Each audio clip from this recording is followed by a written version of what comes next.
unless she agreed to be sterilized. Her claim was later confirmed by each of the doctors. Another patient said she was told by one of these same physicians that he was tired of having to help support the babies of welfare recipients and that she could either agree to be sterilized or find another doctor. The law of nature says that only the fit shall survive. When a nation disregards this law by protecting the unfit and encouraging their multiplication, this nation invites inevitable destruction. As far as New Jersey is concerned, sterilization is an economic necessity. And as far as the United States is concerned, sterilization is a matter of national preservation. Fred Shepard, Assemblyman. Fred Shepard was a member of the New Jersey State Legislature. He made this statement upon his introduction of a sterilization bill in March of 1942. In some parts of the country, Planned Parenthood was closely associated with these state eugenics boards and was often a referral agency for them.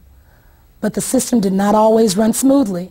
In 1969, when the number of sterilizations approved by the Iowa State Eugenics Board began to drop, the board was attacked in the press by the executive director of Planned Parenthood, Robert Weber.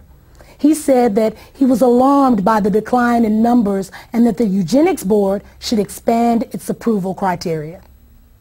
Board Chairman Dr. S.M. Corson responded that the board's guidelines were already fairly broad.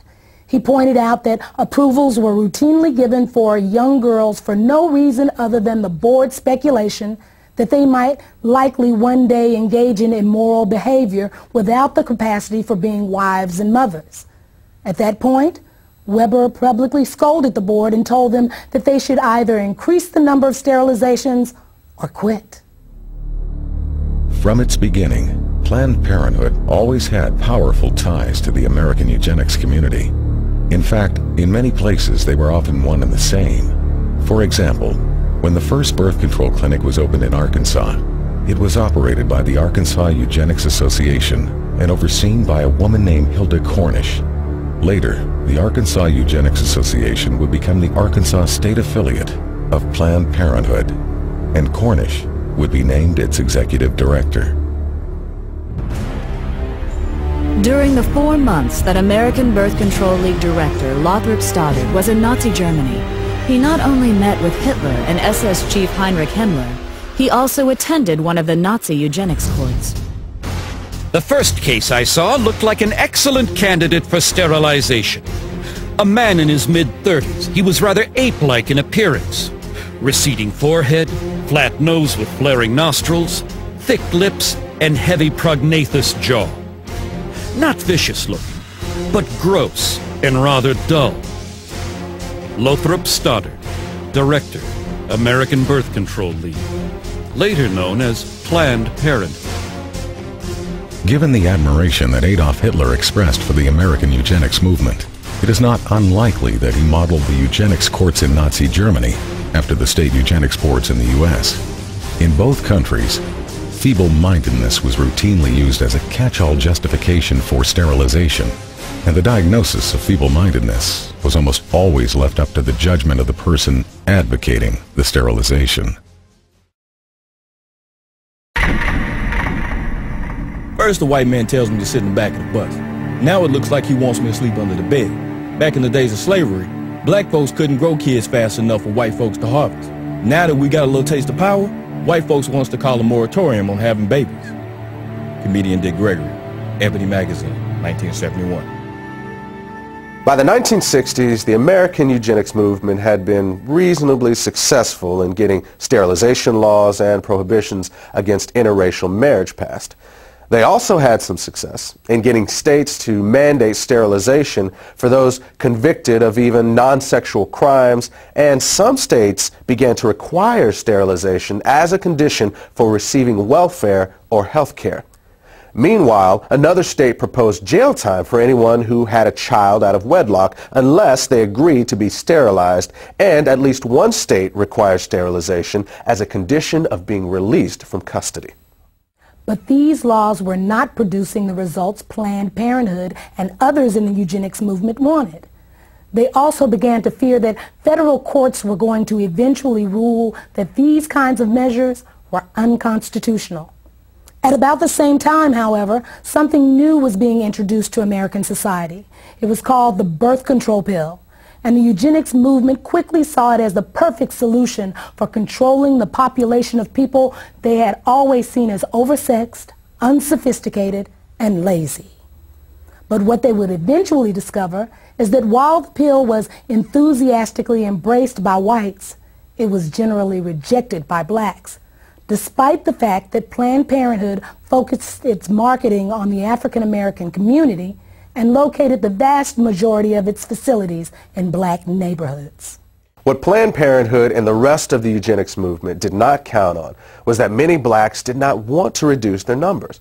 In fact, they saw high birth rates as the most effective way to increase their power in the American political system. The other reality was that an increasing number of African Americans were becoming suspicious that a hidden agenda was behind the birth control revolution. Even those who once supported the idea of population control were beginning to sense that it actually meant black population control. This feeling was evident in June of 1970 when the Black Caucus walked out of the first National Congress on Optimum Population and Environment being held in Chicago. Felton Alexander of the National Urban League and the chairman of the Black Caucus said the action was taken because of clear and unmistakable evidence that the purpose of the conference was to legitimize the extermination of the black population. By this time, many other civil rights advocates were beginning to see the same thing. Contraceptives will become a form of drug warfare against the helpless in this nation. Jesse Jackson, 1971. There is a campaign to bombard the poor with pills and potions. If this movement continues, we soon may be accused of fighting poverty by eliminating the poor and overcoming hunger by removing the hungry. New York Congressman Hugh Carey, 1966. Under the cover of an alleged campaign to alleviate poverty, white supremacist Americans and their dupes are pushing an all-out drive to put rigid birth control measures into every black home. No such drive exists within the white American world. Black Unity Party, 1968. Birth control and sterilization in the wrong hands would be more deadly to Negroes than all the tanks, riot guns, cattle prods, billy clubs, and shackles we have overcome in the past. Dr. Leroy Swift, obstetrician, gynecologist, 1968. As it became clear that a growing number of African Americans were connecting the dots between birth control and black genocide, eugenics organizations began calling for the U.S. government to add birth control chemicals to the nation's food and water supply. It was even suggested that this strategy could be specifically targeted at urban neighborhoods. This idea was widely embraced in the eugenics movement and taken seriously enough by the government to be discussed at a 1969 meeting at the United Nations.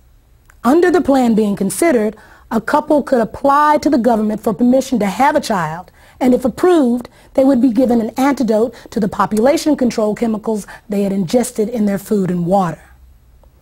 Interestingly, the idea that government should have some sort of licensing agreement to regulate who would and would not be allowed to give birth was not a new one.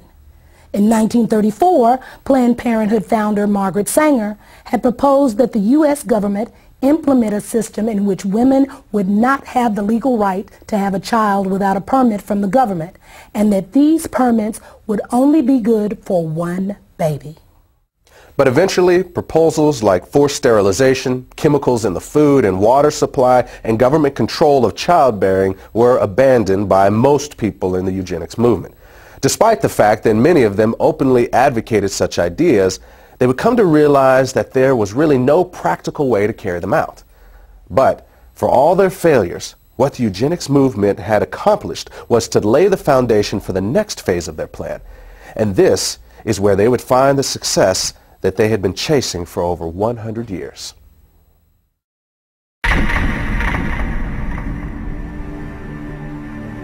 What would you say is now the #1 cause of death in the African American community? Heart disease. Oh, HIV/AIDS. Diabetes.